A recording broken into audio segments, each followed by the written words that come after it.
Welcome to the show, Fox News Sunday anchor Shannon Bream. Shannon, really, junk feeds. Let's get your reaction to this. We got former Speaker Pelosi.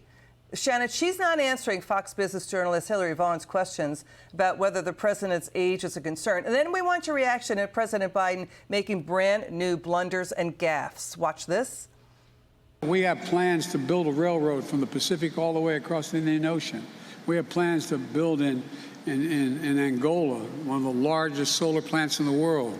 I can go on, but I'm not. I'm going off script. I'm going to get in trouble. We've mobilized the world's leading emitters to help poor countries deal with the impacts of climate change. They called it at the G7 the Build Back Biden, but we, the major emitters in the world, have an obligation to help those countries. Do you think that President Biden's age has finally caught up to him at all?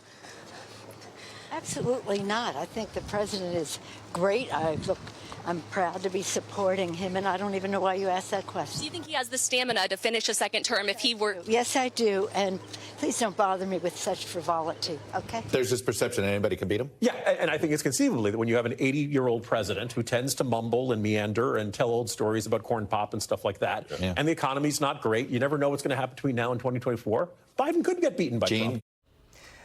Shannon, the polls, Quinnipiac, we're looking at economists, YouGov, and more. They don't think it's a, quote, frivolity about the president's age. A lot of voters, including Democrats voters, say he shouldn't run again.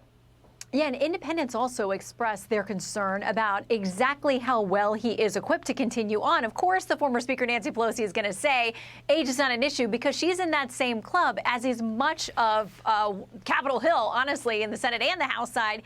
You got a lot of older folks here, and so they don't like these questions about age. Interestingly, though, in poll results where, a number of people, a vast majority will say they have concerns about President Biden continuing on, when they were asked about former President Trump, who's only 4 years younger, so also now in his late 70s, would be in his 80s if he was reelected and finished out that term, a much smaller percentage are worried about his physical and mental fitness to carry forward with these duties. So maybe it's not just an issue of age, but it is this president in particular. I'm not great at geography. That's in Trivial Pursuit. It's one of my weaker categories. But even I would think that a railroad across the Indian Ocean would be quite something. Yeah, 9,000 miles of ocean with the railroad. That doesn't concern Nancy Pelosi. Shannon, your point's well taken. Yeah, you say 10,000 words a day. You're going to make a mistake. But critics say this is cognitive stuff in real time. And by the way, China's emissions exceed all developed nations combined.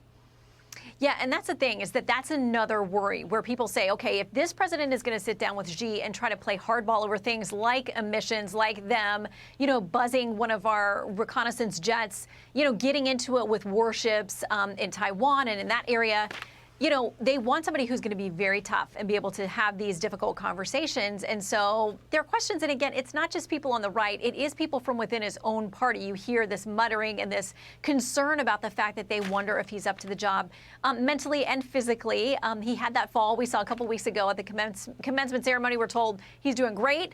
I have tripped myself on stage, but we do expect the leader of the free world, our commander-in-chief, to be held to a higher standard because it's the most demanding job in the world. One I can't imagine why people want to do, but he's doing it and he's running to do it again. Well, Shannon Bream, we never want you to ever leave your job because you're terrific. We love having you on the show. Come back soon, Shannon. It's good to see you. Great writer, wrote a great book about women in the Bible. You got to read it. You can catch Shannon Sundays at 2 p.m. Eastern Time, anchoring Fox News Sunday. That's a hit show.